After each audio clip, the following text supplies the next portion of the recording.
We will defend these police officers. Listen to police officers' commands, listen to what we tell you, and just stop. The nation needs to realize that when we tell you to do something, do it. And if you're wrong, you're wrong. If you're right, then the courts will figure it out. We don't get to pick the laws. We enforce them. But at the end of the day, each and every member is to go home safe. Sometimes the use of force is necessary. You need to comply with the police officer the way the system was meant to be. Comply with the orders of police officers. Resisting arrest is a real and dangerous crime. Nonpartisan Liberty for All. I'm your host, Dave Bourne, and it is Wednesday, June 26, 2016. And we are coming to you live from Las Vegas, Nevada. Thank you for tuning in to Nonpartisan Liberty for All. We're on weeknights, Tuesday through Thursday at 7 o'clock Pacific, 10 o'clock Eastern. And you can listen on Spreaker.com and nonpartisanlibertyforall.com. And to the archives immediately following the show on Spreaker, YouTube, Twitter, Tumblr, SoundCloud, and iTunes. And the next day on Stitcher. It may actually be on Stitcher before the next day, but to be safe, I say the next day because the other ones I know immediately are posted to the apps I had mentioned. On Nonpartisan Liberty for All, we promote the ideas of true freedom and liberty and self-ownership, meaning being able to do whatever you want as long as you respect the freedom of others and don't directly interfere with their freedom, exposing government for what it is, a mafia based on extortion that rules without consent by threat of force and violence. And we would be, of course, happy to hear from you. And you can reach us via phone at 702-470-7664. That's 702-470-7664. Or via Skype at Nonpartisan Liberty for All is the Skype username. It's all one word, Nonpartisan Liberty for All. And you can check us out at nonpartisanlibertyforall.com, which links to our Facebook and other social media info, as well as all the information I mentioned, how to get to any of those apps, the phone number, the Skype username, as well as most of the archives, original articles. I'm working on a series on the legalization of drugs. That is, I don't know how many parts we're going to end up with at the end, but so far it's a 4-part series. So that is there, as well as other blogs and articles. So be sure to go to nonpartisanlibertyforall.com and check us out. So tonight we have a rather controversial topic. At least it's controversial in colleges and I would say in society in general, although it's not really something that I even think about or really enters my world. And I mean that in a sense of I don't,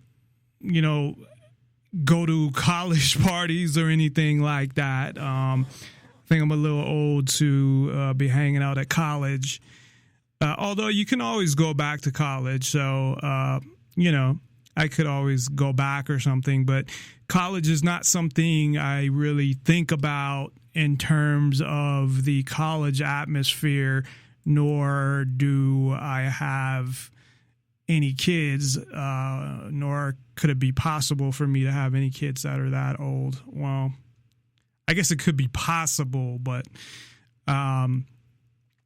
so I don't really, it's not something I really think about, but I did come across a documentary on, I believe, Netflix, and I guess this has been a documentary that has been, I just said it has been twice, that has I'm trying to think of something else to say besides has been, but it was promoted a lot on on YouTube.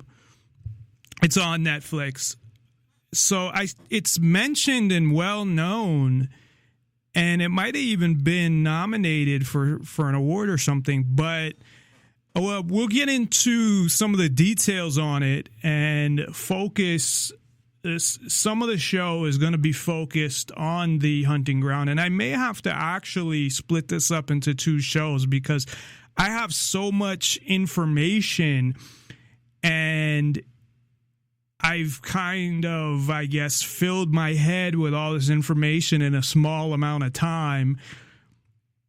So I want to make sure that I cover all of these ideas or things that pertain to the topic that are relevant, and that might take me 2 shows to do, to be honest. It depends how detailed we get. So I'm not 100% sure. That's why I didn't schedule it that way, and I didn't schedule a show for tomorrow yet. There will be a show tomorrow. I just don't know if it will be a part 2 of today's topic or will be a totally different topic.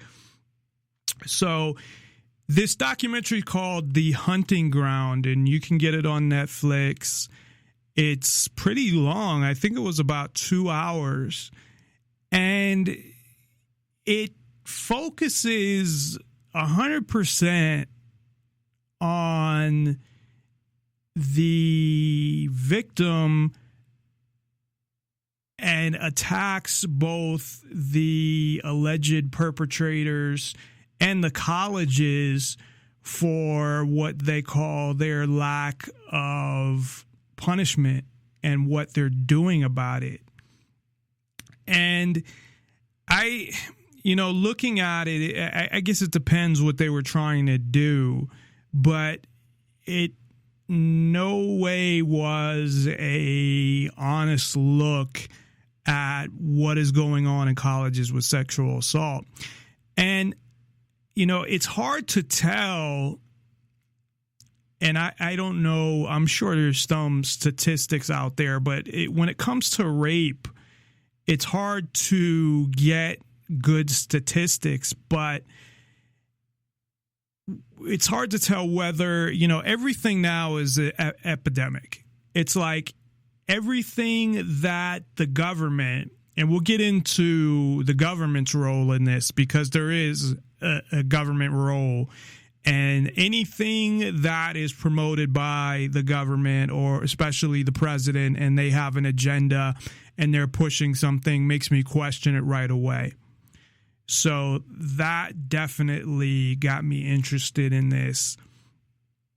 But it seems like everything that the government has an agenda or is trying to exploit, that it's all of a sudden an epidemic, like it wasn't happening before. And you look at something like this, to me, and I don't know, it's hard to say, is this something that was happening, for years and years and now it's just getting attention, like, police killing people?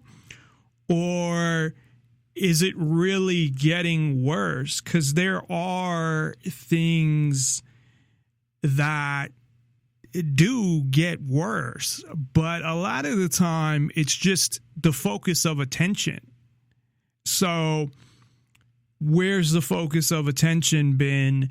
And, I'm saying when you're looking at any subject, is it a lack of, it just never got any attention?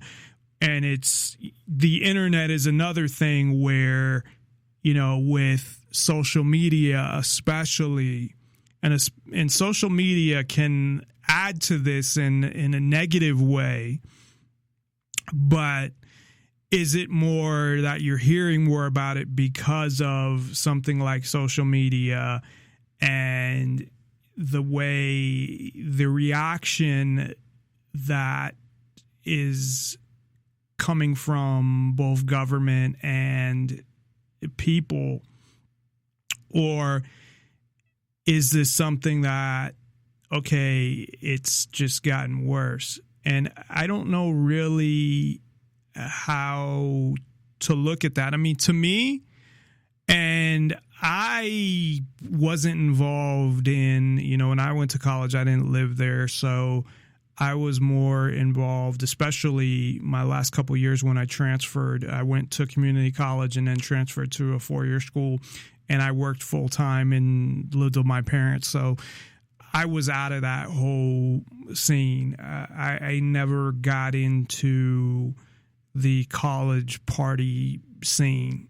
I don't even know if I've been technically to, I've been to parties, but if I've been to like the kind of parties you see on TV or something, like a frat type party, if I've even been to a party like that, to be honest, it just wasn't my thing.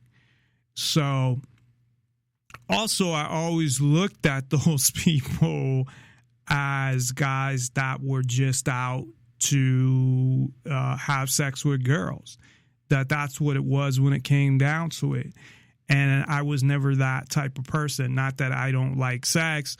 Of course, I do, but it was more with me about finding a relationship and finding somebody that I liked, that I was interested in. I never went out with the intention of meeting a girl that I would have sex with that night. Like, I don't think I've ever done that in my life, even when I got older, that I had the intention, unless, I've been dating a girl for a while, but I mean, somebody I don't know, that I never went out with the intention of meeting a girl for the first time and having sex that night. It was not something that, it wasn't my goal when I went out. And I never liked those people that's what they were about. And they were about lying to girls and using girls to get there. Well, obviously that's what they were doing, trying to use girls for sex. But lying to them or putting on this persona in order for them to get girls to have sex with them. And I knew people like that. I had a friend, I'm not friends with them anymore, that he had a girlfriend and he would go out to clubs and just try to find girls that he could bring home to have sex with him. Now, he didn't rape them or sexually assault them, as far as I know, because, I mean, I would think, and maybe this is the wrong way to think, but we'd be I remember one time we were at a club and we were there maybe 20 minutes and a girl left with him to go to his house. Now, can I assume that she was smart enough to realize that he wanted to go there to have sex with her? Probably. And from my perspective, I would want to do that, though, too, and not do anything. And I'd actually, what happened, I wouldn't like guys like that because they ruin shit for me. Because I would want to do things like that, like go hang out at my house and not do anything, just like hang out. Like, when I say not do anything, I mean not like have sex, maybe get a kiss or something, but not say, hey, let's go to my house, and if you agree to go to my house, then that means you want to have sex with me. And that's something that I didn't read about recently, but it comes to my mind now too, that a lot of guys would have that opinion that, well, what did you think I asked you to come over for? And to me, I would ask girls to come over to hang out. Like, it wasn't about, come over to have sex. It was about, come over to hang out. And I'm getting like a weird echo here, like sound, and I hope my cat got locked into my studio, and I hope that fucker didn't change anything. I went through and tried to make sure that he didn't fuck with any of the levels, because he does do that. Of course, I love my cat, but yeah, he does mess with the levels. I'm gonna turn up my headphones a little. Not that anyone's gonna hear it, but I can hear like a noise coming from the mic. It might just be where the here. Let me do this for a second. Let me move that and see if it's still making the same noise. Not really. Okay. But anyway, so I would look at it that way. And when it comes to rape, I mean, there are some cases of rape that I look at as worse than murder. And I'm not even exaggerating. I mean, there's cases of rape that have actually been that bad that I would say, you know, I don't believe in the death penalty, but I would say that person deserves, you know, the death penalty if they had it in that state.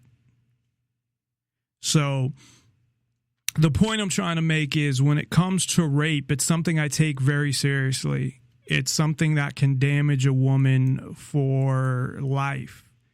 And going into the discussion on this, I want to make that very clear, that my feelings about rape, and not even just rape, just taking advantage of women. I mean, there's ways you can take advantage of women that aren't illegal. You know, I had friends, like I mentioned my other friend, but I had friends that would try to talk women in to have sex with them. And that's not illegal. It's not something that I would say it's not a crime.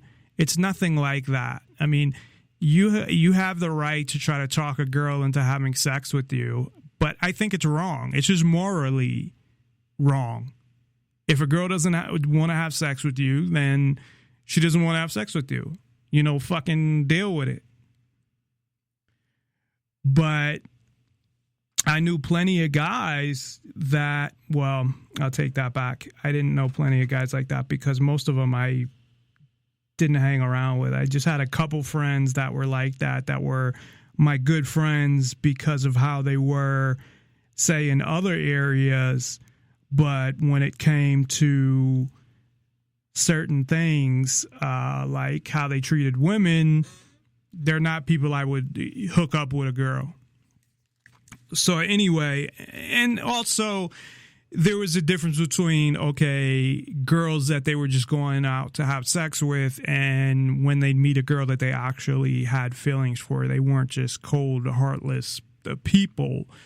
But I felt it was wrong. To me, it wasn't something that was a good way to be. So anyway, I want people to know that going in to this discussion, and not just look at things like, because some people may disagree with me and may look at it that I'm on a certain topic, that I'm being a typical guy, or I'm having an opinion of they label the opinion on a certain subject as a guy's opinion or something like that. And if that's the conclusion that somebody comes to, then that's what they come to. But that's not the type of person that I am. However, you know, at the same time, I'm going to say what I think and what I believe, and I'm going to present this and look at this from a fair perspective. I'm not on anybody's side in this issue. I want to see people treated fairly, and I want to see, if it's possible, justice, which I don't believe that, of course, justice exists, not only in this country, but other countries as well, because when it comes to government, it's mainly injustice. So anyway, let me stop blabbering about that and get to the main topic. So first, let me talk about the Hunting Ground documentary. So as I had mentioned, it's all about the perspective of the woman, the woman's perspective. They interview a bunch of women in college that say that they were sexually assaulted. Now, first of all, I have a problem with the word sexually assaulted, especially when they don't go into detail. And there were a couple that did go into detail, but for the majority of them, they didn't. At least if they did, I didn't catch that. And also, I don't get, and maybe it's just the attitudes have changed, where there was a girl, and I believe the guy was exonerated, but I'm not sure. But there was a girl, and the way that she explained it, or at least the way they cut up the video, it totally left him out. Now, two girls went home, I guess, to their dorm, or they might have had a house, and they leave out the guy. And then the guy comes up, and I guess the one girl says that she woke up and he was had his hand down her pants, and that her friend was naked, and that I guess he had talked to her later and said that they just messed around and whatnot, but her friend was passed out laying there naked. Now, they never talk about how he got in the house and why they would have him in the house and that whole thing. And whether or not they were passed out when anything happened. So, like, the friend could have passed out after she was naked. I don't know that. And as far as the interaction with her, I mean, it sounds like from her, like it was sexual assault, like she was sleeping or not totally conscious, and he was touching her.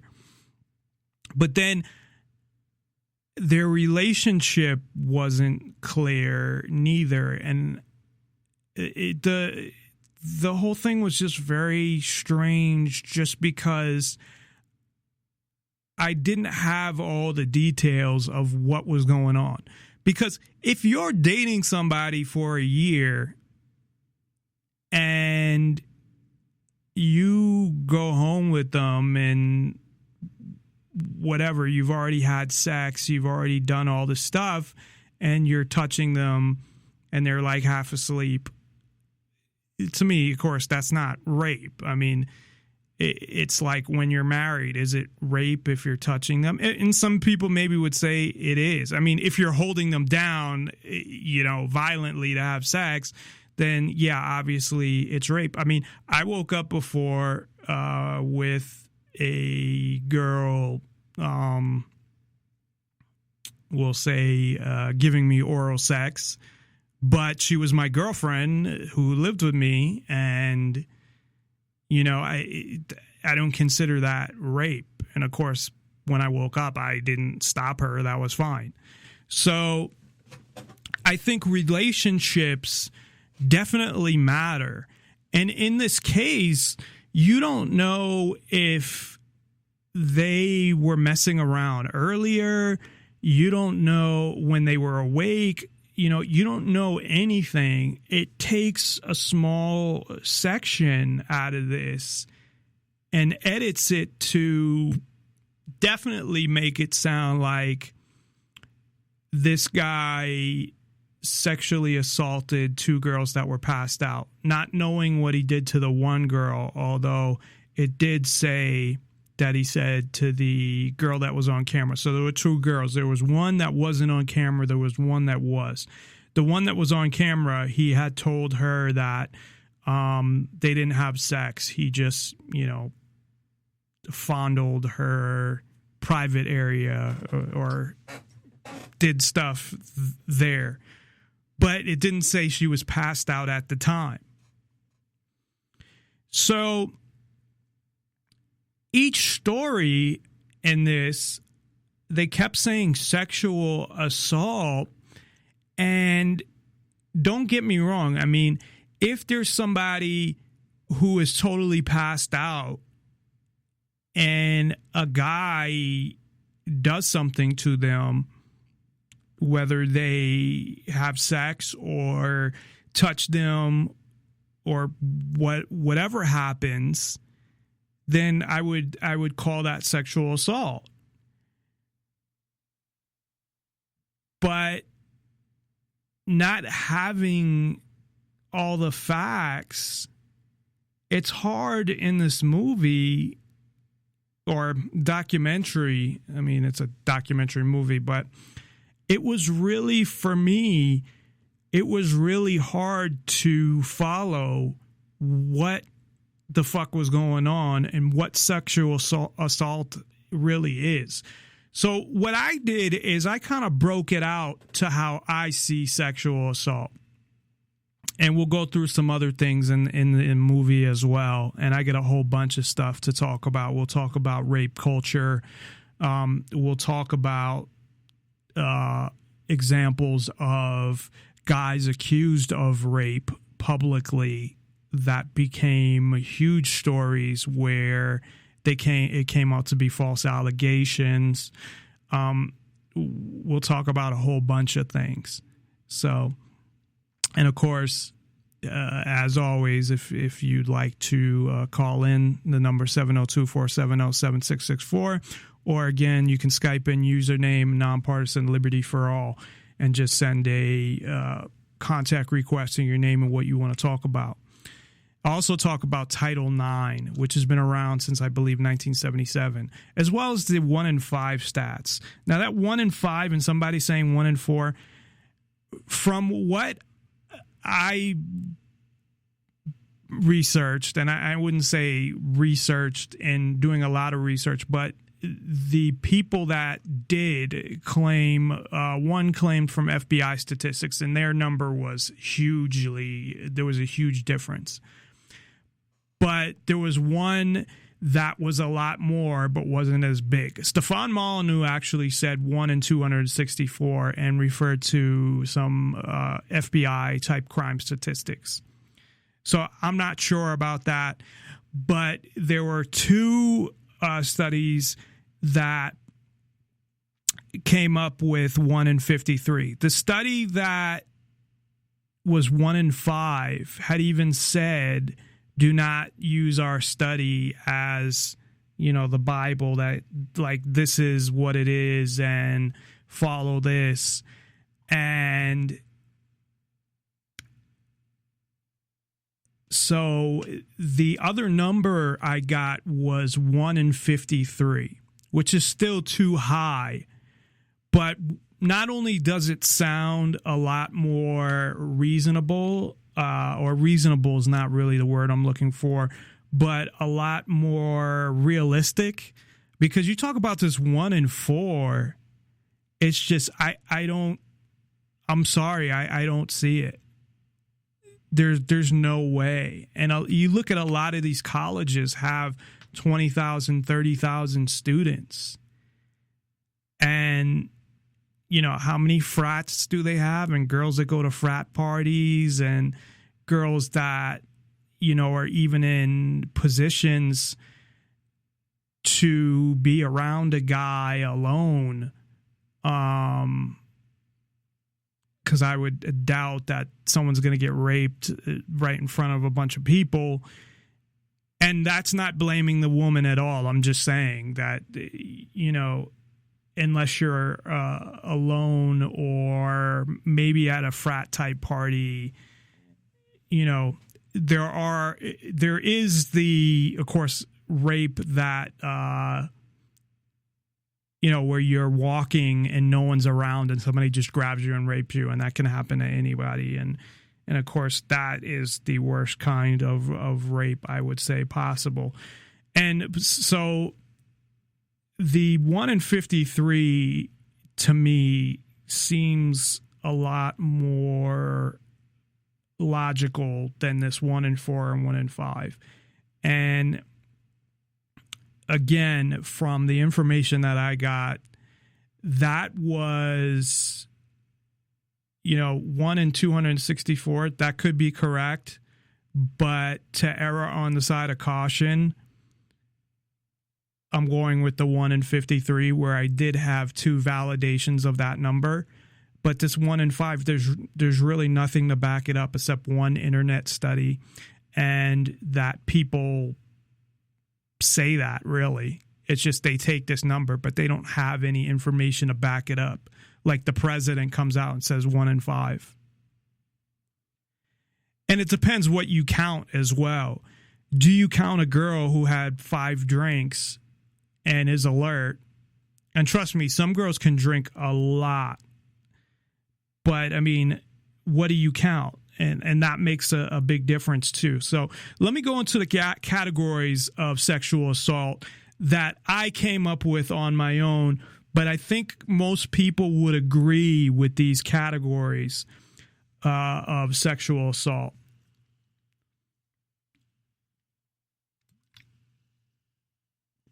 So the first one I had mentioned, and I just called it violent serial rape, because I think these people must be serial rapists. I don't think they're going to do it one time.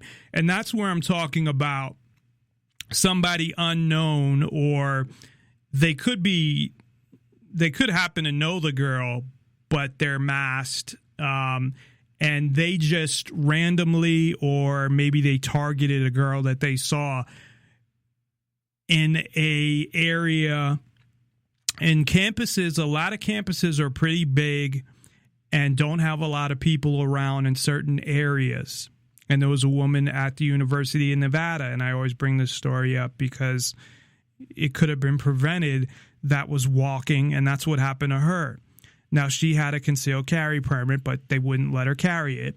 And, of course, her going with the rules. I would love to be able to talk to her and get her on the show, or even if she didn't want to come on the show, just talk to her. But she followed the law, and that's the whole point too that gun owners, legal gun owners, make. They follow the law. I mean, I even follow the fucking law. And what I mean by that is I don't conceal carry because I don't have a permit. I will open carry because it's legal for me. So, I mean, I follow all those laws as well.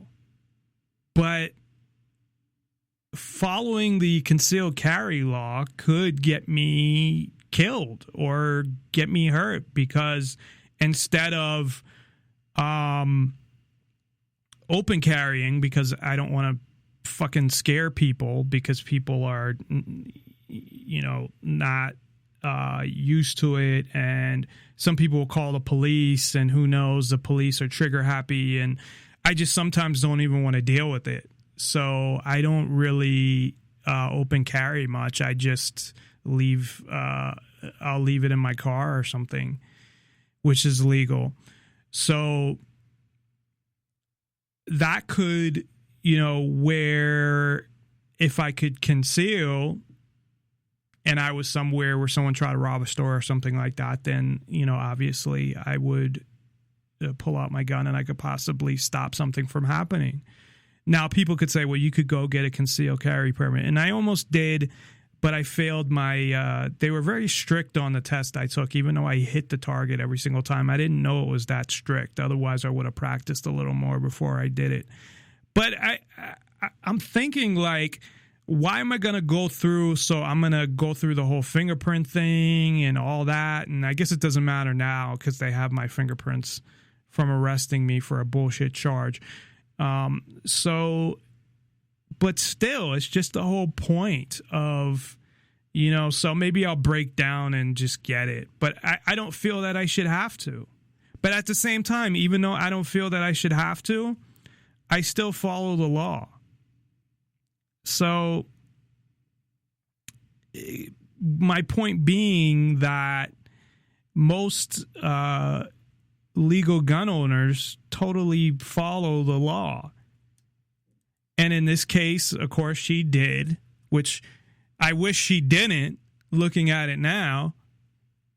And she would have carried her gun, and she probably wouldn't have been raped. She probably would have been able to hopefully get her gun out in time.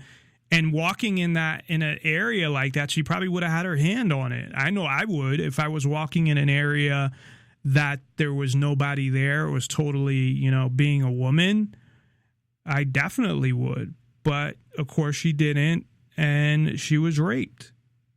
Now, I don't know the details of how, but it was University of Nevada, and up there is, Reno, University of Nevada, Reno, sorry, because UNLV is University of Nevada, Las Vegas, but we just call it UNLV. But, so there's a lot of trees and stuff like that around. And I believe she was just walking in an area where, nobody was. So that would be the first definition of rape that I would give. Is I would call it violent serial rape, or rape where an unknown or known masked person attacks a woman and assaults her physically as well as sexually, which is the most serious in my opinion, because usually there's violence involved. There's always violence involved because most girls are going to at least fight back a little, and some guys are going to, even if they don't fight back, just to make sure they don't hit them, just so they don't fight back, they'll hit them. And it's easier to prove because obviously if they catch the person, it's not the, oh, well, we had consensual sex. That obviously isn't going to fly as a defense. And there'll usually be marks. There'll be marks holding her down, or if she fought back, she'll get hit. So those are the rapes that I believe are, life in prison, death penalty type rapes. And I'm not too happy with the injustice system or the prison system, so I'm basing it on the current thing, and I would totally change that. But whatever, I would give this person the most serious punishment that I could, is what I'm saying. And again, unless this was their first one, you can almost guarantee that they have done it multiple times. And they said it's a crime of violence, not a crime of sex. I don't know because I can't think like they do, but that's usually why I would assume that they use violence even when the woman doesn't. I'm sure they use violence. So this is something that I don't believe most campuses have a problem with when it comes to how the college handles it, because obviously police are getting involved. and any denial or anybody getting away with it. So when they're talking about sexual assault, they're not talking about this.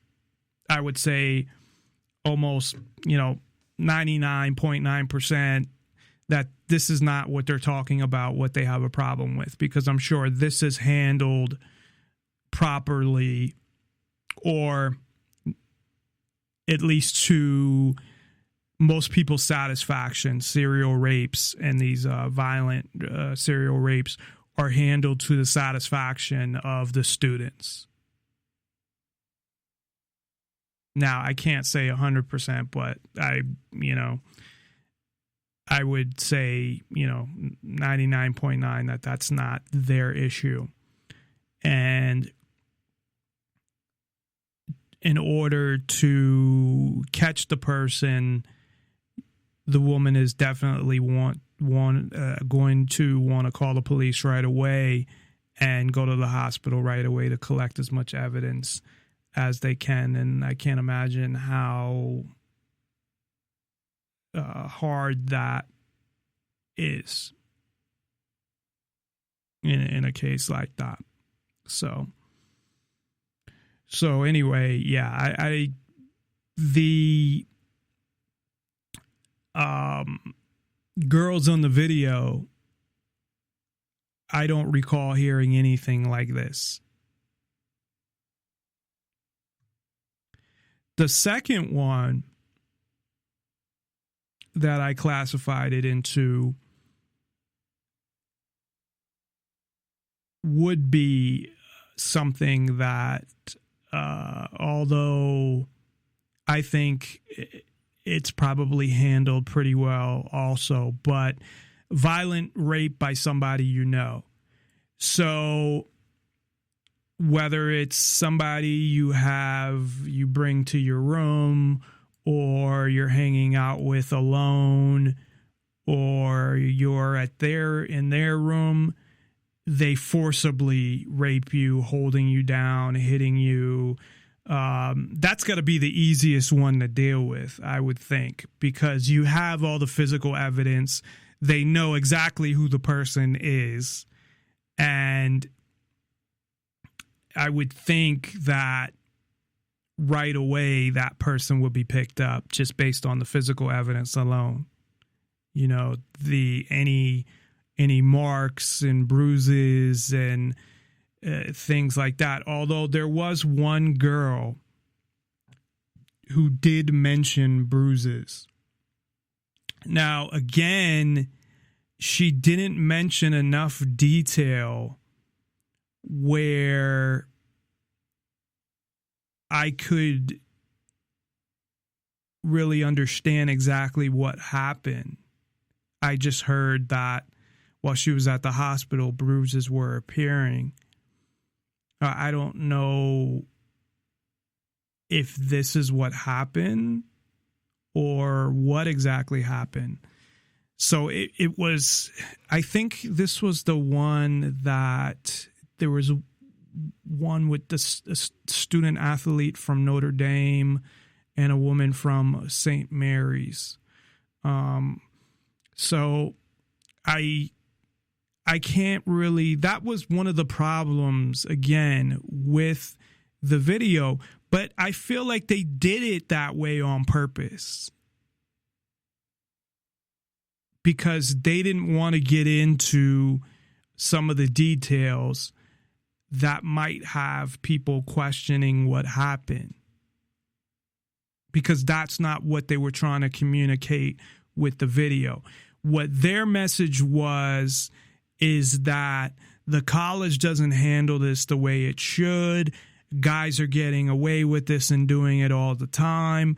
That was the message of the video, which, again, I don't think it's necessarily unfair to do something one-sided.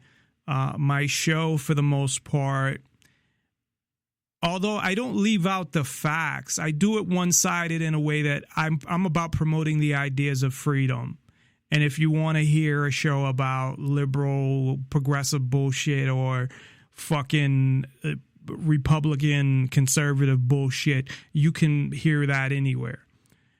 But I don't leave out the facts, I would say. I give my opinion, and that's the whole point. And I teach about what I believe, which I believe is the truth about government.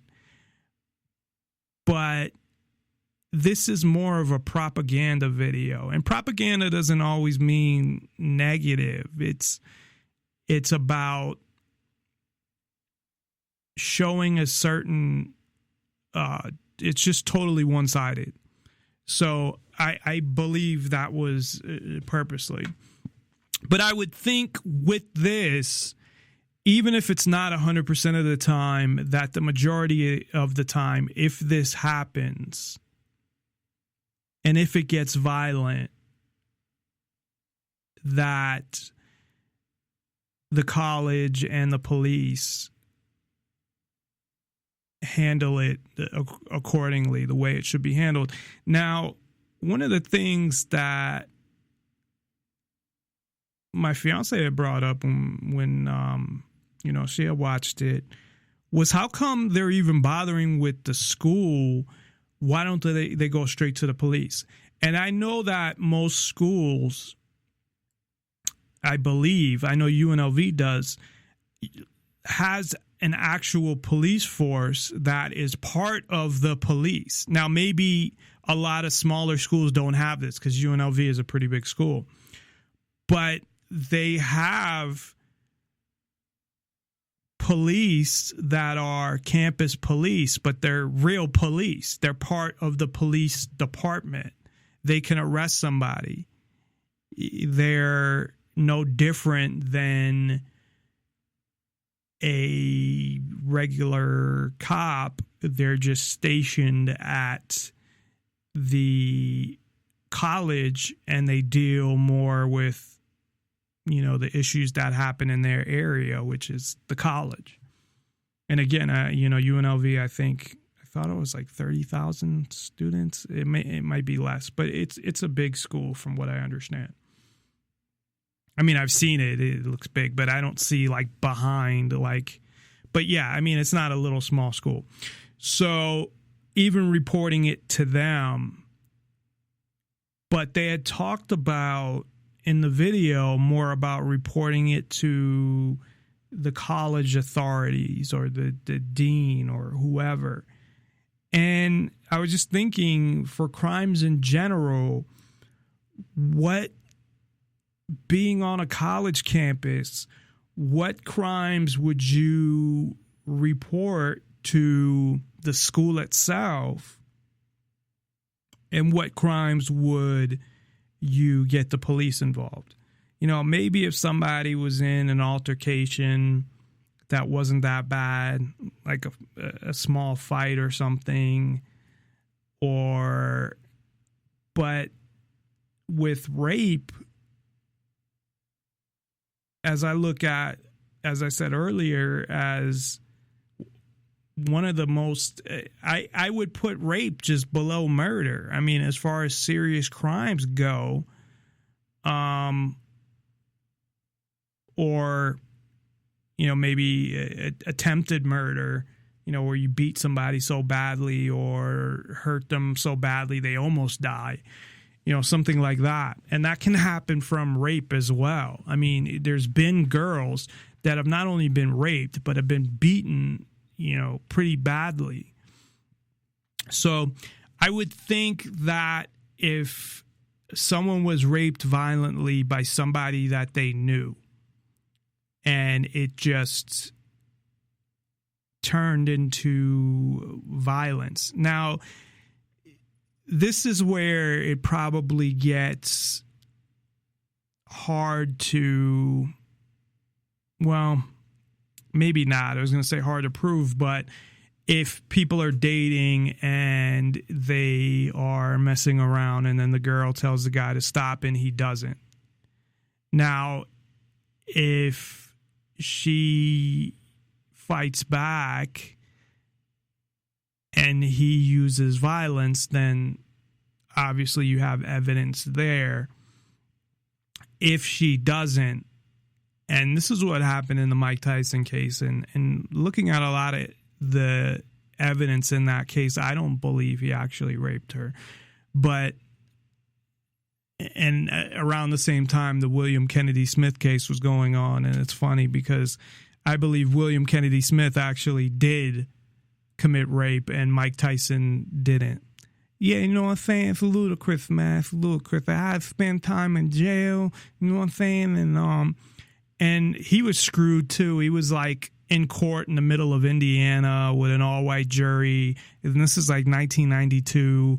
People thought of Mike Tyson as he's a boxer, but still as a punk, people were fans, but like I was a fan, but I don't know that people on a jury would have a positive view of Mike Tyson, so I think he really got screwed over in that case.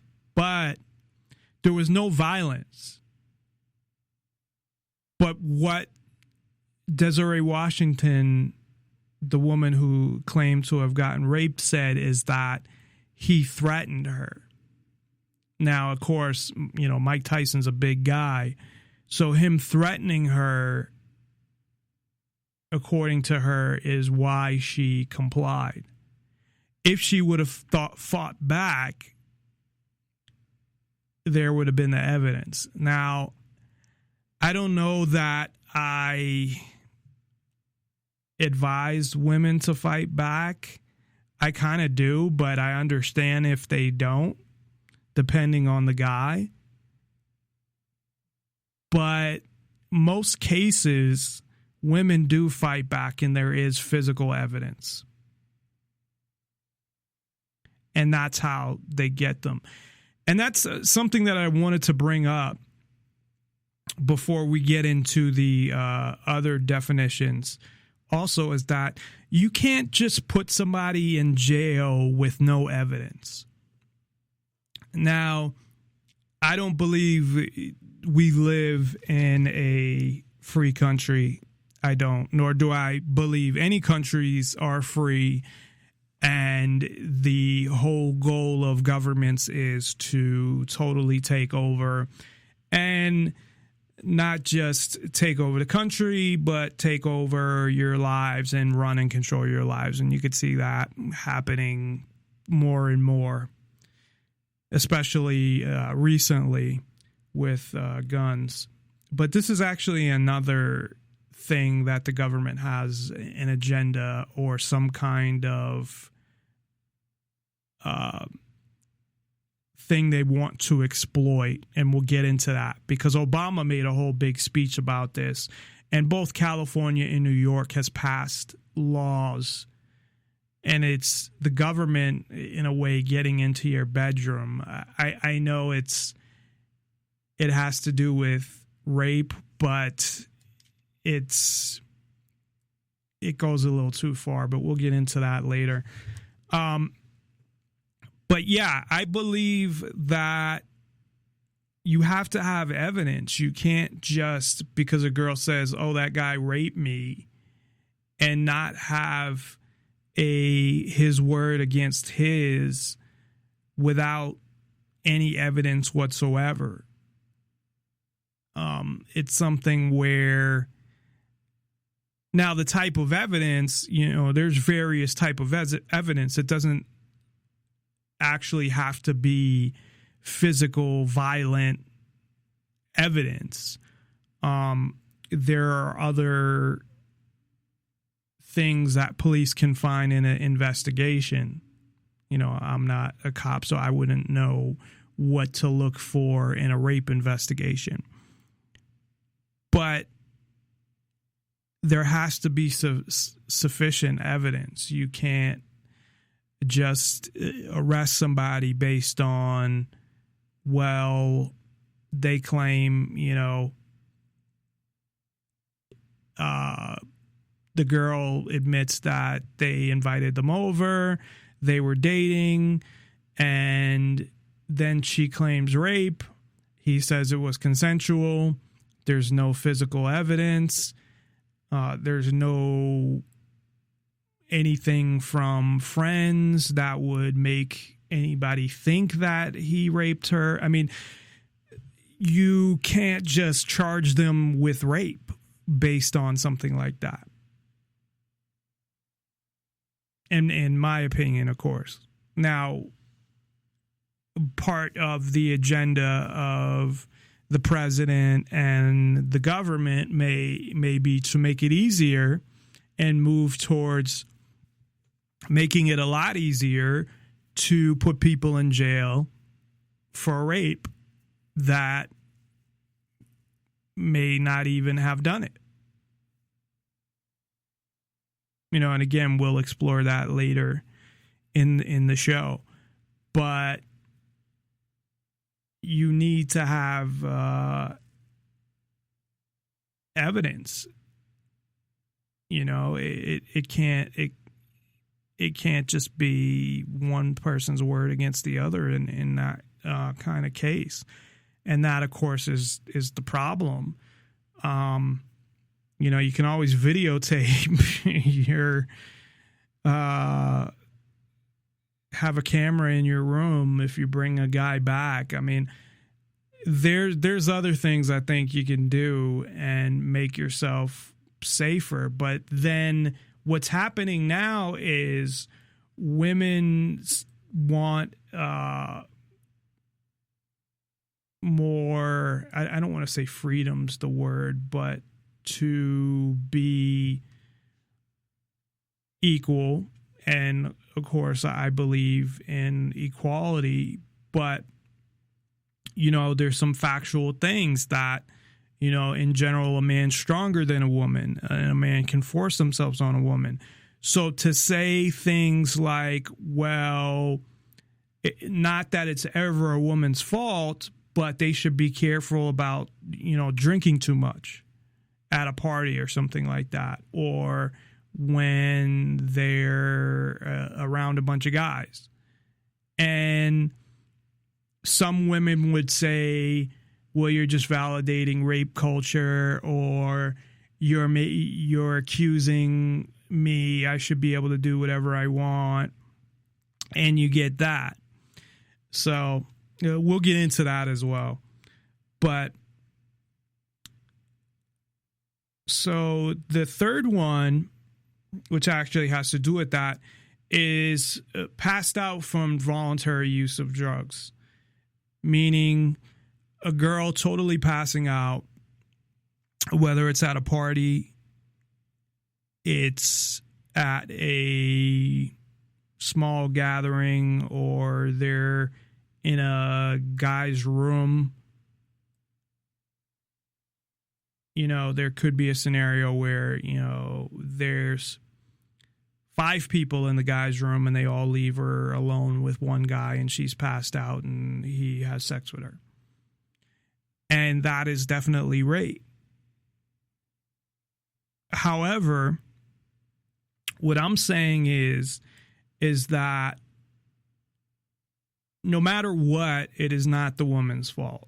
Nobody is going to say, well, I don't know about nobody, but most people are not going to blame the woman and say, you deserve to be raped because you drank too much. Nobody deserves to be raped. But at the same time, I think that, and I would do this same thing too, depending on my situation.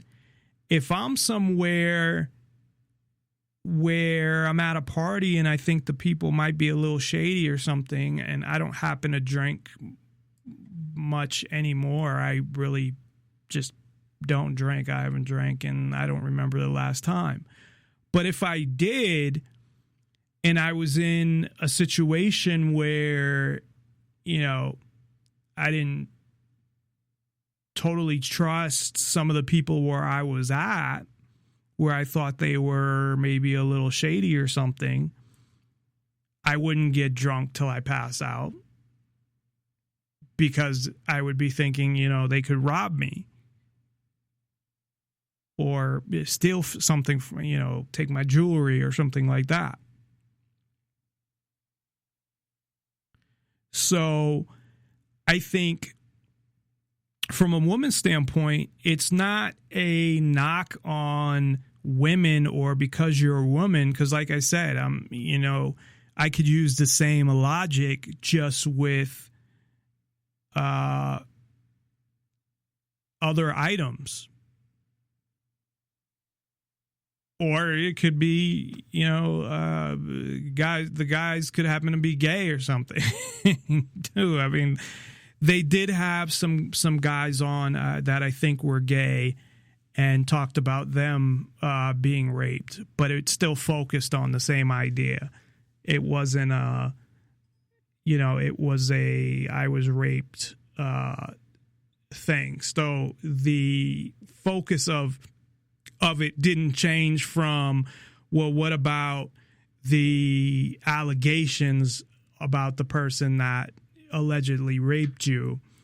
And what about the false allegations that guys have to face? That never came up. Or what about all the issues that colleges have to deal with and all the times where they have come out against people and investigated it and things like that. So those two things were pretty much ignored, even though there was a small portion of men that were raped. But I believe they were talking about raped by a man in that circumstance. And there are a lot of men that actually are raped by women, believe it or not. So that happens as well. And it's easier to happen, in a guy's sleep, or especially in the morning in their sleep.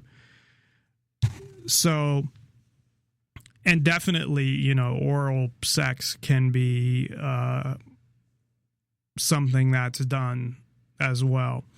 But anyway,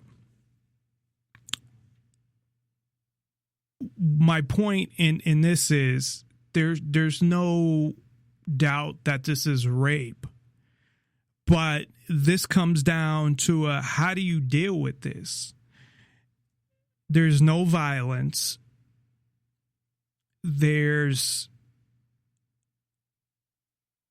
no witnesses, I would say, because they're not going to do it if there's other people there, or there are witnesses that participated. That happens, but they're not going to say anything about themselves. But in that circumstance, it's easier for them to get caught because then there's more evidence. If there's DNA evidence from multiple people, they can say, yeah, well, it was consensual, but it's a little less likely that it's consensual if it's from multiple people. So if there's no violence, which there wouldn't be, and the guy says, yeah, it was consensual, the people that were there and left said, well, she was up when we left. And how do you prove something like that? And what does the victim expect to happen? Now, I would definitely investigate it, and I think that's something that has to take place no matter what. And of course, the guy who did it's a piece of shit, to rape a girl that's passed out. But what do you do in that situation?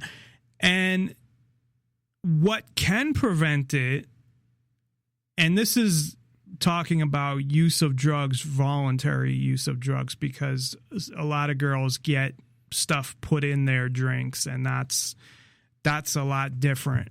But this is talking about, a girl passing out from drinking or doing drugs.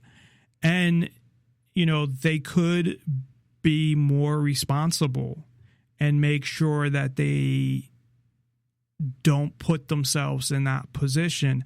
Now, again, that does not mean that they deserve to be raped. And it doesn't mean that they did something wrong, that it's their fault. But in general, you shouldn't drink that much anyway. I mean, nobody should really drink enough that they black out and pass out.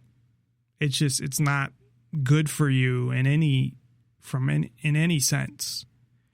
So, but on the other side of it, it's, well, what do you expect to happen? They do an investigation. They can't prove anything. And that's really what it comes down to. And most likely, that's what's going to happen. And I feel sorry for the girl in that situation. But at the same time, she might not even, if she was passed out, never woke up till the next day, woke up with her clothes on, would she even know that? And I don't, I guess it would depend what he did. If he had sex with her or just kind of molested her, if she would know or not. But it's hard not to say to somebody that ends up in that situation that you shouldn't drink that much. Again, not that means you deserve to be raped, but I think that it's a fact of life, but girls in general need to be more cautious because they are, in general, smaller. They're not as strong as men. And a lot of girls can't handle as much alcohol because they are smaller. Now, don't get me wrong. There's some small girls that can handle a lot of alcohol and still be okay.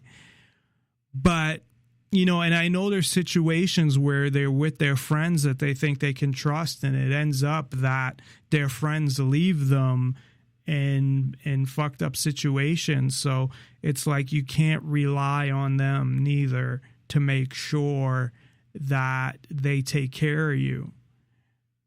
If you're going to a party or going to be alone with people, you really should make sure you stay in some kind of coherent state where you just have a couple drinks. So that's my thoughts about that. I know that some women will say, well, that's, blaming the woman or promoting rape culture or whatever. But it's just the facts of how things are. And there's no way to really change that. There could be a guy that drinks too much and gets passed out and passes out, and they were talked to a couple of guys and got raped. So, or you could get robbed, guys that passed out.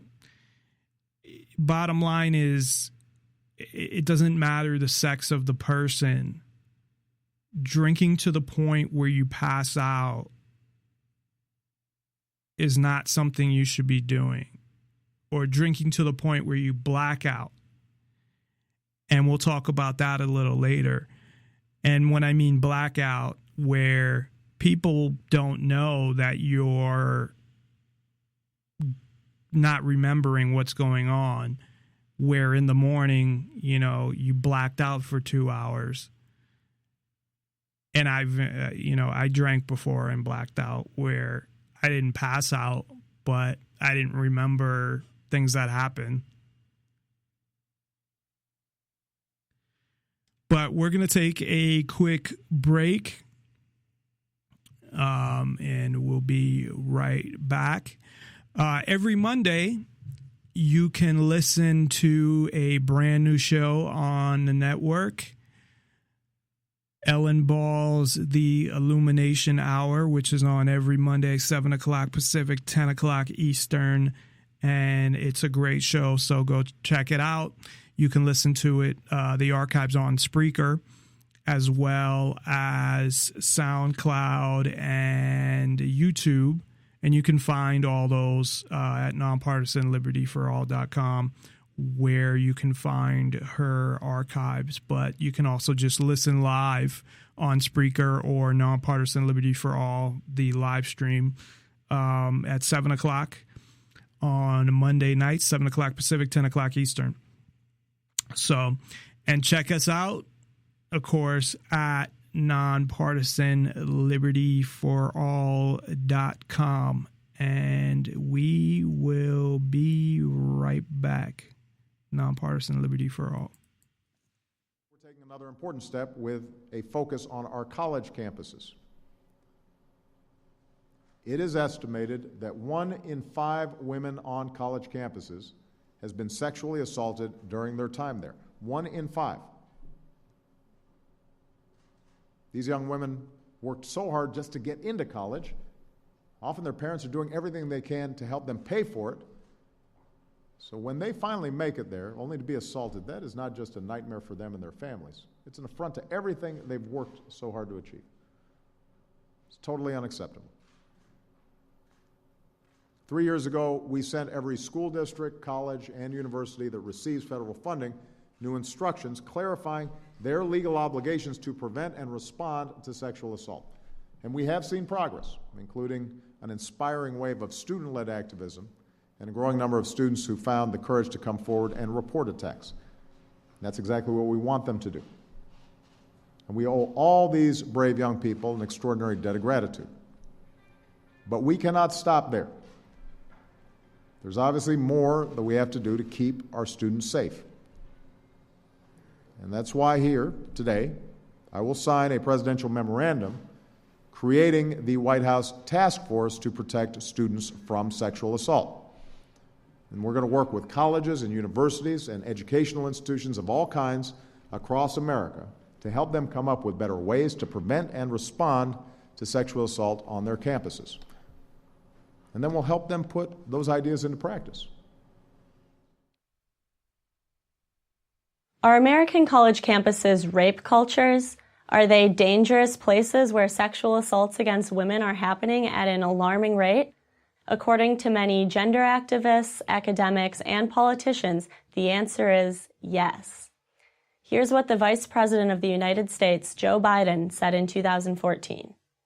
We know the numbers. 1 in 5 of every one of those young women who is dropped off for that first day of school before they finish school will be assaulted in her college years. Let's take a closer look at the Vice President's claim. Rape is a horrific crime, and rapists are rightfully despised.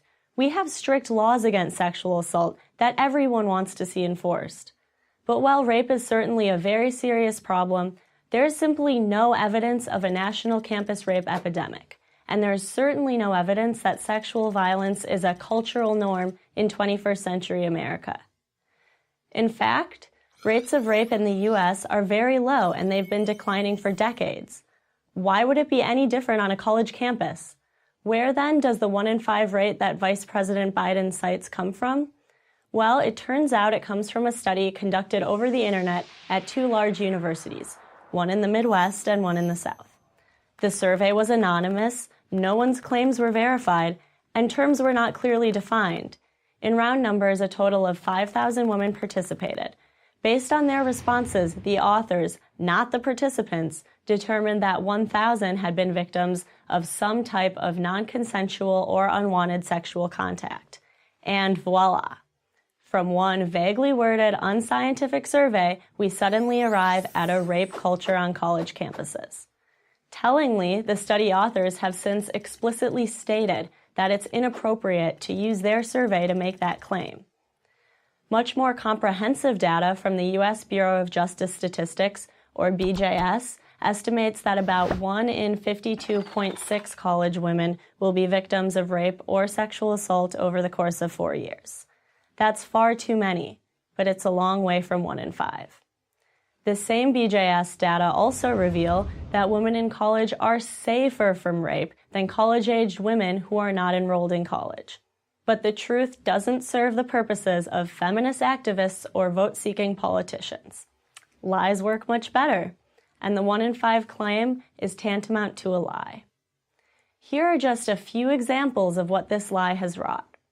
At Scripps College, Pulitzer Prize-winning commentator George Will was disinvited from giving a speech.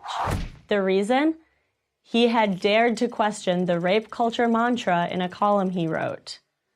At the all-women Wellesley College, students demanded that the administration remove a campus sculpture of a sleepwalking man wearing only underpants. Why? Well, because the image of a nearly naked male could trigger memories of sexual assault for victims. According to Harvard Law professor Jeannie Suk, students now ask teachers not to include questions about rape law on exams for fear that such disturbing questions might cause them to perform less well. And at Brown University, students were so traumatized by a debate on the subject of campus sexual assault that activists organized a safe room equipped with coloring books, Play-Doh, calming music, and a video of frolicking puppies. No less absurd are the attempts by colleges and legislators to cure this non-existent plague. In California and New York, students now have to live by so-called affirmative consent laws. The California law says that affirmative consent by all parties must be ongoing throughout a sexual activity, while the New York law says that silence or lack of resistance in and of itself does not demonstrate consent. Confused? Pity the poor college students who have to figure this out. If it wasn't so serious, it would be laughable. But it's not funny to a growing number of young men who find themselves accused of sexual assault, publicly shamed, and then brought before campus judicial panels that are guided by rape culture theory. In such proceedings, due process is an afterthought. It's guilty because accused. But here's the best way to prove that the 1 in 5 number is phony. Ask yourself this question. Would you send your daughter to a place for 4 years where there was a 20% chance she would be raped or sexually assaulted? Of course not. Good rarely, if ever, comes from lies. The 1 in 5 rape culture lie is no exception. I'm Caroline Kitchens of the American Enterprise Institute for Prager University. To subscribe to our YouTube. Hi, I'm Caroline Kitchens, filling in for Christina Hoff Sommers on The Factual Feminist. A major new film claims that American college campuses are hunting grounds, where cunning serial rapists prey upon vulnerable female students. Does it offer an accurate picture of college life? That's coming up next on The Factual Feminist. The Hunting Ground has been praised by critics, screened at the White House for staff and legislators, and nominated by the Producers Guild of America for Best Documentary Film. But here's the problem. The Hunting Ground is not a documentary. It's an agenda-driven propaganda film created by activists. Critics have pointed to so many faults, it's impossible to cover all of them. But here is a brief overview. First, the film uses flawed statistics. It repeats over and over the massively discredited claim that 20% of female students will be sexually assaulted during their time at college. This estimate is based on non-representative surveys of college students that use vaguely worded questions. According to the Bureau of Justice Statistics, the correct number is not 1 in 5, but more like 1 in 53. That is still too many, but apparently it's not enough to sustain the hunting grounds thesis. And here's another fact the filmmakers left out. Women who are not enrolled in college are far more likely to be victims of sexual assault than college women. We also learned from the film that less than 8% of college men commit more than 90% of sexual assaults. This comes from David Lisak's research on repeat offenders, which had long been accepted uncritically in anti-rape circles. But recently, Lisak's serial predator theory has been questioned by both academic researchers and investigative journalists. It turns out that his study that originated this claim surveyed men who may not have even been college students, and the researchers didn't ask about crimes committed on campus. The theory has never been corroborated or replicated by other studies. Yet Lisak's research is presented as settled science in the hunting ground. Lisak himself takes center stage, warning America about the scourge of hardened serial predators lurking at frat parties across the country. But the film's most egregious fault is not its careless use of social science research, but its reckless disregard for the truth when it comes to accusations of rape. The film showcases several disturbing testimonials from alleged victims of sexual assault, but many of the testimonials that are central to the film have collapsed under scrutiny. The filmmakers appear to have done no fact-checking whatsoever. For an in-depth look at the glaring omissions and inaccuracies in the hunting ground's portrayal of some of its specific sexual assault claims, I recommend reading Emily Yaffe's investigation of the accusations against Harvard Law School student Brandon Winston in Slate, and also Stuart Taylor's take on Florida State's Jameis Winston in National Review Online.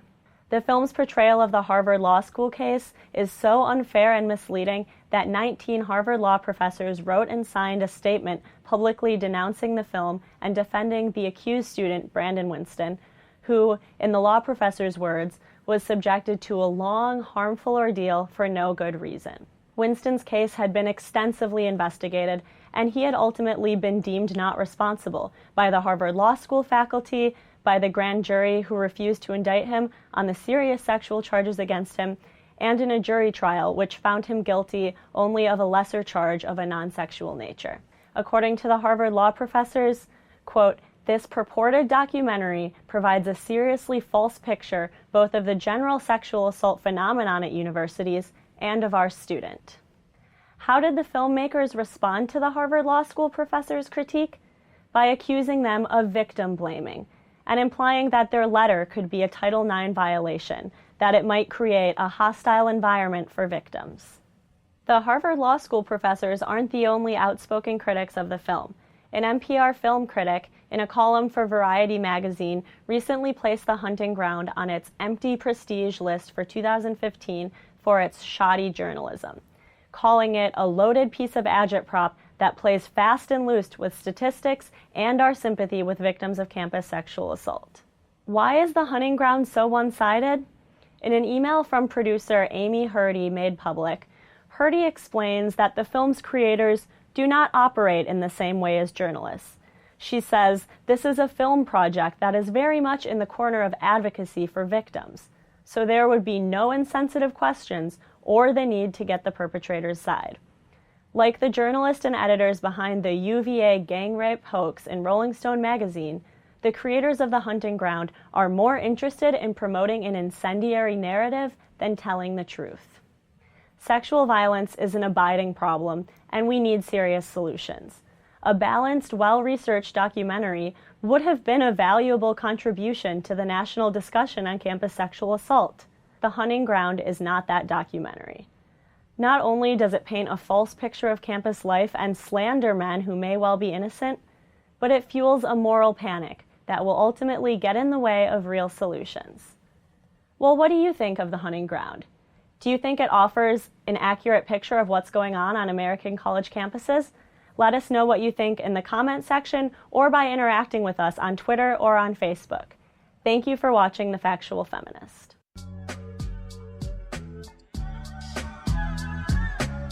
Promoting the ideas of true freedom and liberty, nonpartisan liberty for all radio with Dave Bourne. And I am Dave Bourne, and this is Nonpartisan Liberty for All. So a few different things that were mentioned in those clips. Two of them were the 1 in 53 statistic as opposed to the 1 in 5. Of course, Obama mentioned 1 in 5 and his initiative to combat sexual assault. And that was the short version. There's one that's about 17 minutes long that I have as well. And probably what I'm going to end up doing is doing a part 2 tomorrow, because I still have a lot to get to, and playing the whole thing because I think it's something that needs to be heard. They also mentioned in New York and California. So you can see how the government is definitely getting involved in this. And I look at it as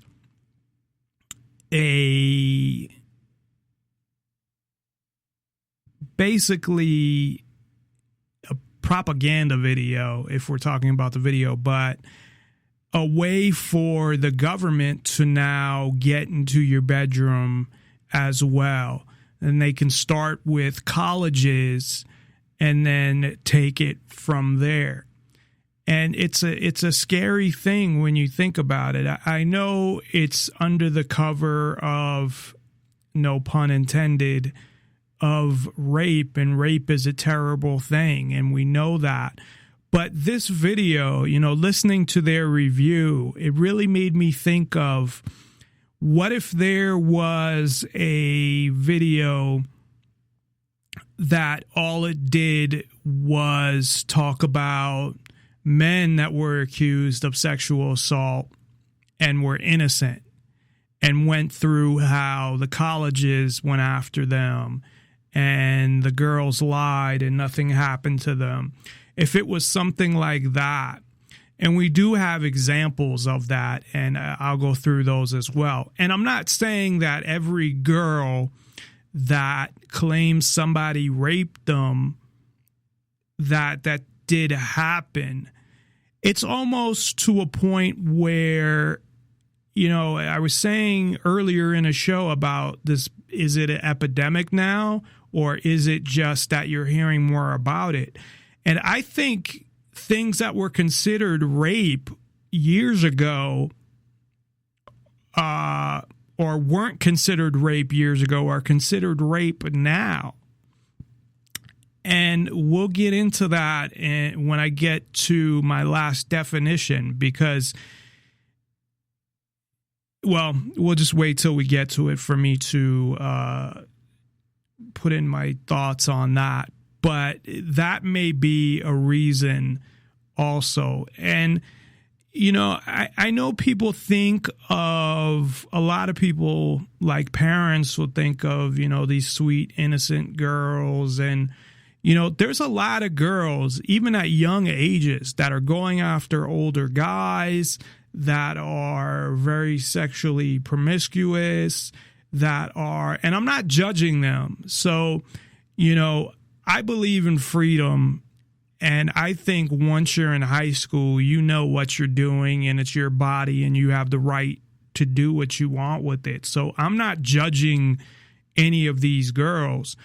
What I'm saying is, a lot of them, and not necessarily the girls that are claiming rape, but a lot of college girls in general are not like these sweet little innocent girls.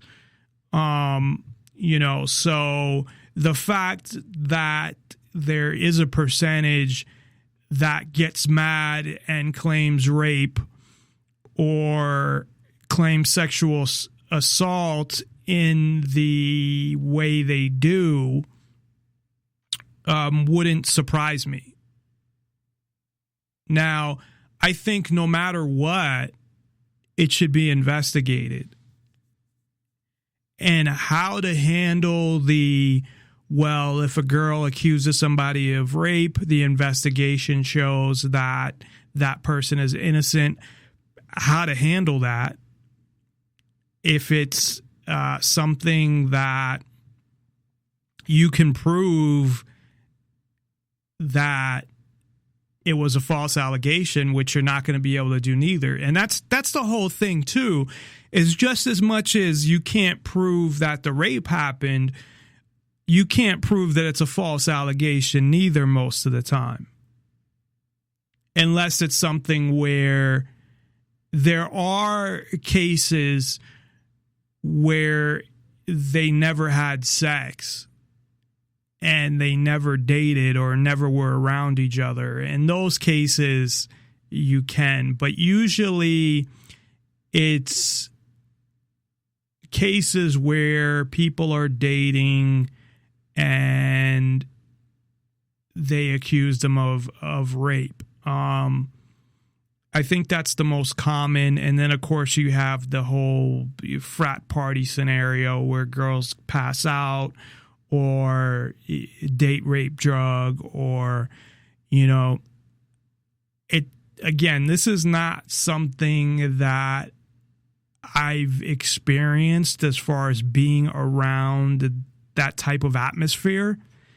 So it's hard for me to really look at it from, okay, I could see this happening or this happening this way or whatnot. I have known people that, again, never raped anybody, but, were those type of people that were out for sex. And, hey, I don't judge anybody. Well, I kind of, at the beginning, said I did kind of judge them for that, but I really shouldn't judge anybody as long as they, and as far as I know, they never raped anybody. They just, met a girl that went along with what they wanted to do, and they had sex, and as long as it was consensual, and as far as I know it was, then there's no problem with that. So I guess I did judge them in that I felt were disrespecting women, but at the same time, if a woman's doing, agreeing to that, then how are they disrespecting them? So anyway, I left off at the passing out from using drugs. Then there's the passing out, and that was from voluntary use of drugs or alcohol, where somebody is drinking, makes a choice to drink or do drugs and passes out. Then, of course, there is the involuntary use of drugs, where a girl is roofied and passed out or is totally out of it and then raped. And I'm pretty sure a couple girls that I know have been drugged. Luckily, they weren't raped, but they say they only had one or two drinks, and then all of a sudden they were just like out of it. And luckily, their friends were with them to make sure nothing happened. But, a lot of times that's not the case. So that is, there's no question there. There's no, excuse there as to, when you look at if they're passed out, but if they're, sort of awake, but not totally, and I could see how something could happen where if they already had a relationship and they weren't totally passed out, but they were kind of out of it. Not that I'm saying that that's okay.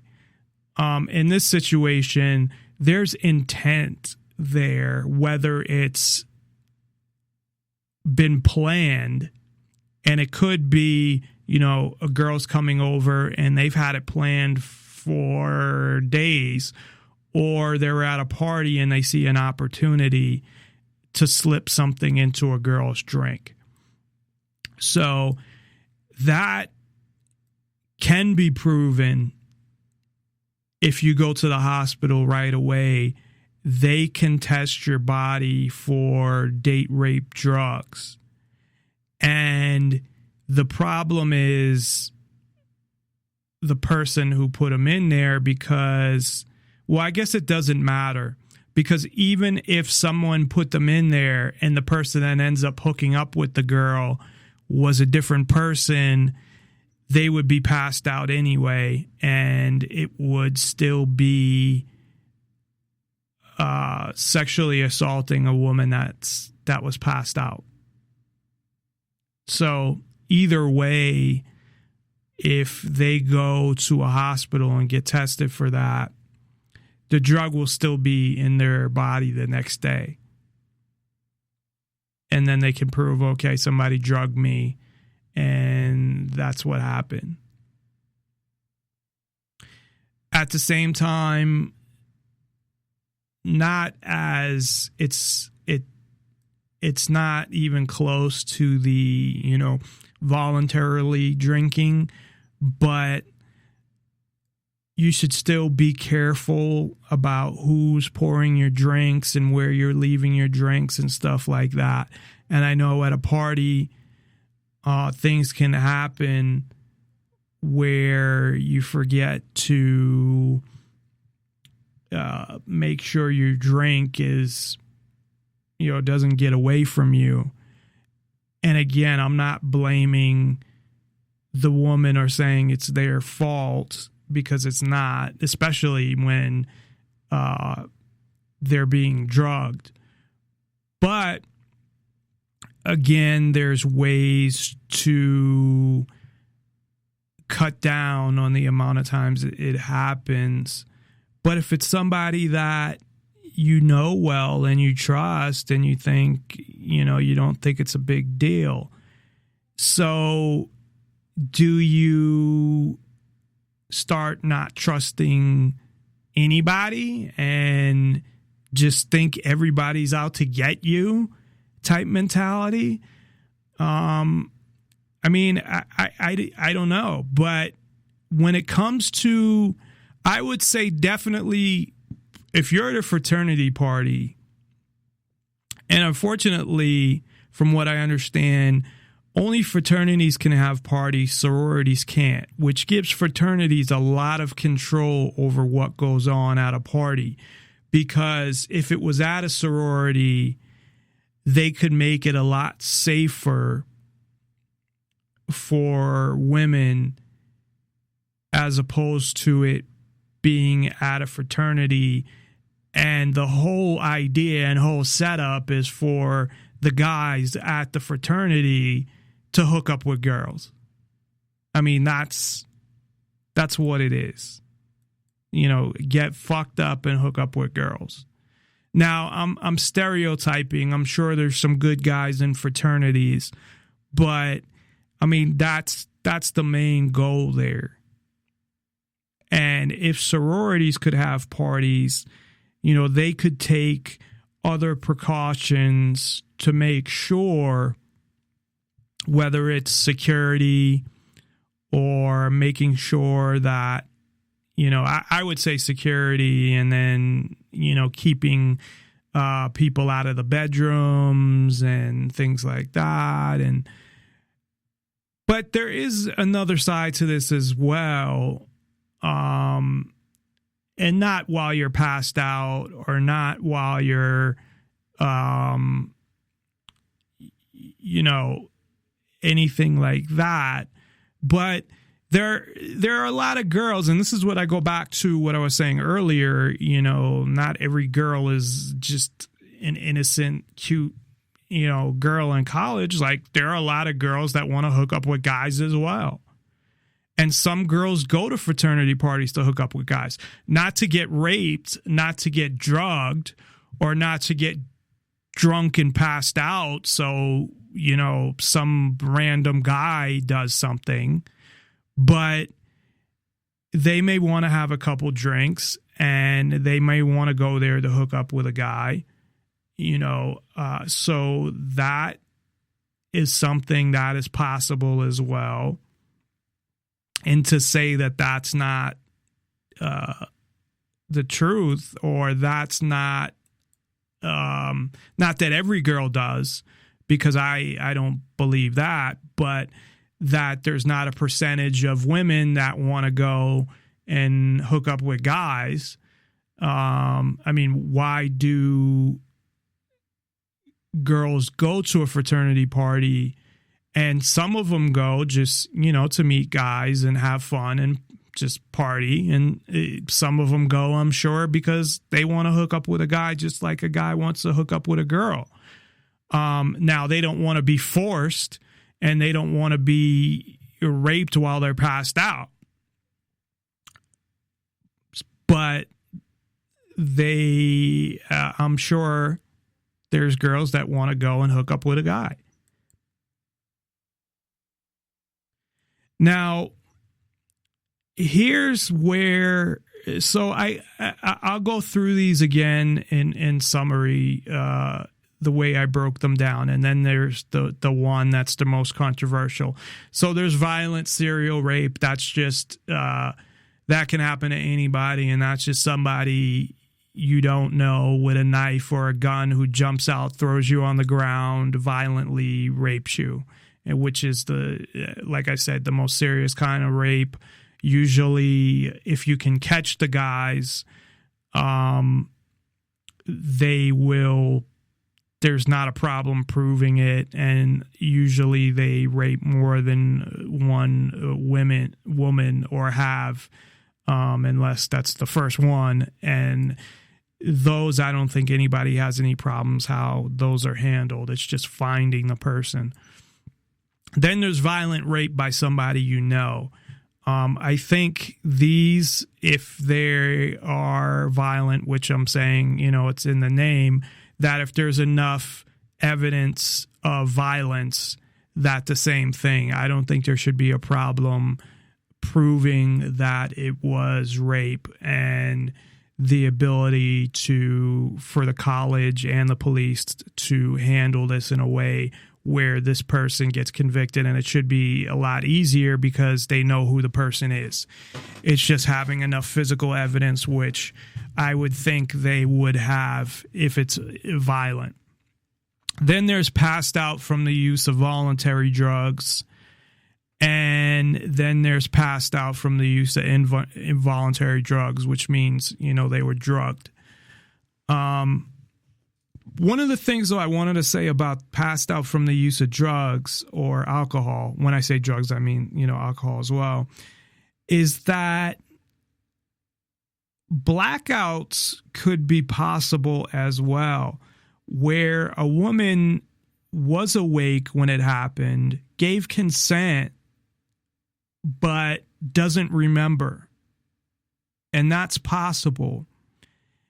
And is that rape in that situation? And that brings us to also the last one, which is a woman being drunk or under the influence of drugs or alcohol, but being alert and awake and saying that they consent. Or making, I know in certain states you have to say yes to every little thing like California, but going along with it and showing that they consent through, taking their clothes off and whatever. There's certain things that, helping to, for the sex to happen. We'll just say that. So what happens when a woman has been drinking and maybe they're drunk and maybe the next day they're not even going to remember? And this is where in that sexual assault video where I'm looking at how many times was this what happened? Because I don't believe this is rape. And there's a bunch of reasons why. So one is that the man could be just as drunk and he might not even know that the girl's, as drunk as he is as well. And she's consenting. So the woman is the victim because she's drunk. But if a man's drunk, he's not a victim. I don't think you can have it both ways in that situation. The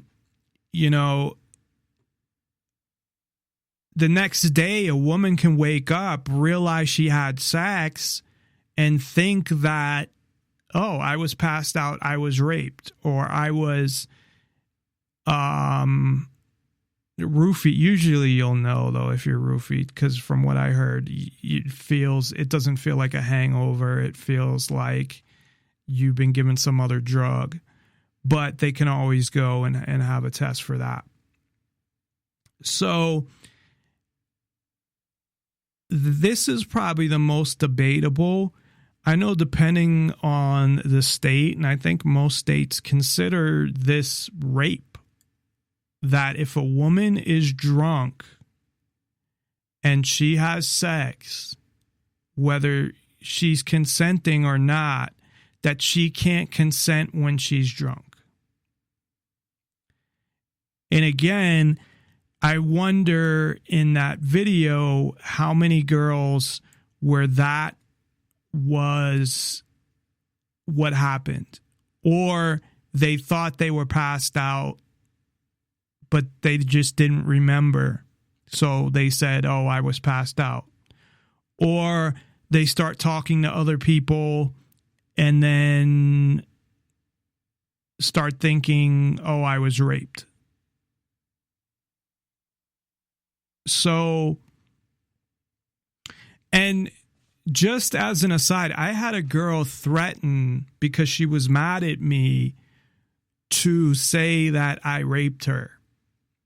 And I had actually had another girl call her and she was asking her about it, and she said it on tape. So I had actually got it on tape that she was going to say that I had raped her even though I didn't, that it was consensual. So she never did, but she had threatened to, just because she was mad at me about something that had nothing to do with the sex. This was weeks later. Probably more than that, probably a month later. So how many girls, meet a guy, and this is not what happened in my situation, but meet a guy, the guy just has sex with them and then, basically uses them for sex. They get mad about it and say, hey, I'm going to say that he raped me. Now, I'm not saying that a lot of girls do this. I have no idea how many girls do this. But if they go to the college, and this is why I think they go to the college, and they were talking about this in the video about going to the college and not going to the police. One, if you go to the police, it's illegal to falsely report a crime, but there's essentially no way they're ever going to prove it anyway. But going to the college, if they think it's false, they can't legally, I don't think, do anything about it anyway, unless, same thing. I mean, how are you going to prove it? But if they go and say, I was really drunk last night and this guy took advantage of me, what is the college going to do when that happens? And how many of these girls that were mad at the college and the college not handling it the way that they felt they should handle it went to the college saying that I was drunk and I had sex and I believe that I was raped? So, and at what point? Now, there's also just basic morality. I mean, if a girl is really drunk and you know it, it doesn't seem right to do anything with them while they're that drunk. Especially if it's a guy, he's sober and he knows that, okay, this girl's really drunk. It's, to me, that's morally wrong. Now, do I think that's illegal? No, not really. If the girl is coherent enough to give consent and walk and, have sex, I don't necessarily think that is rape. And especially when the guy is drunk. Because when you're drunk, it's hard for you to tell how drunk somebody else is. So I don't know that when you're drunk and at these frat parties, the way they make it sound, I mean, they get totally wasted. And if you're that drunk, how you can determine how drunk a girl is. So the main question is, in that scenario, is the woman responsible? Or is their drinking and or drugs not? So you look at, and people have brought this up, like a car. You drive a car, get into an accident, they don't say, well, you're not responsible because you were drinking.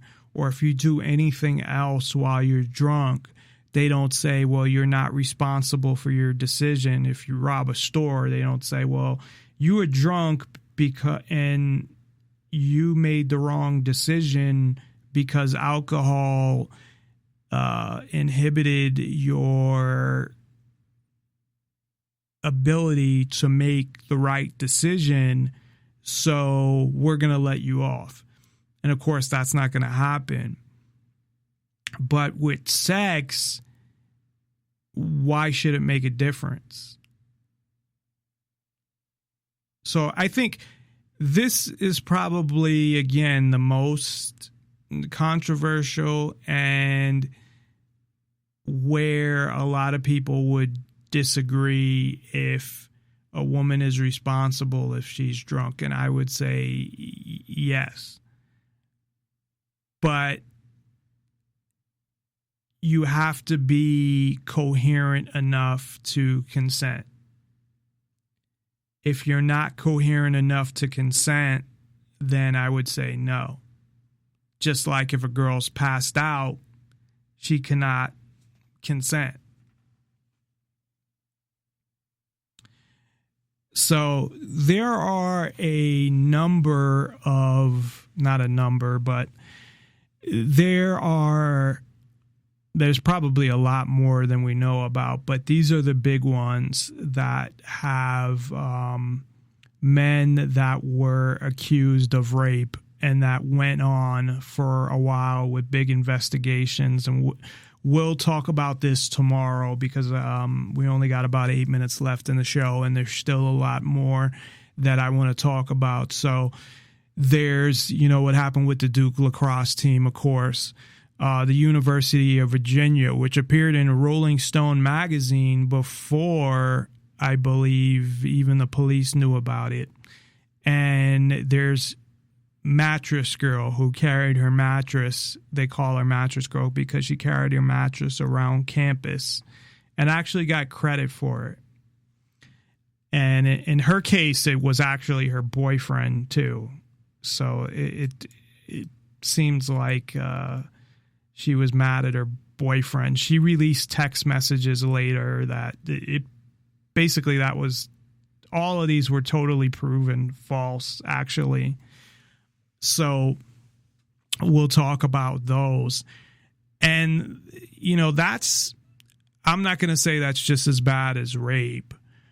But if you think about it, a guy can go to jail, depending on the circumstances, for 5 or 10 years over false allegations of rape. So that's a pretty serious thing on that side, too, to do that to someone. So the type of people that would do that, like in the Duke lacrosse allegations, it was a stripper, and she went on with it for, I think it went on for over a year. So we'll talk about those. We'll get more into the government and the laws in New York and California, as well as the White House and their agenda, or their exploitation of this, and what their goal here is. And they had actually started a task force to protect women from sexual assault, and they're pushing this Title IX. We'll talk about Title IX tomorrow. Essentially, Title IX was originally created to protect people from sexual harassment within college, and then it kind of morphed into a lot more than that. So we'll talk about Title IX. We will talk about rape culture. I have tons of examples and a whole bunch of definitions regarding rape culture. So we'll talk about that. And we'll play some more videos as well. So I suggest, if you haven't seen The Hunting Ground and you have Netflix, to check it out. You can call in tomorrow, or you can always email or post your thoughts on our Facebook page, facebook.com/nonpartisan liberty for all. Or we actually have 4 of them, but these would be the more appropriate ones.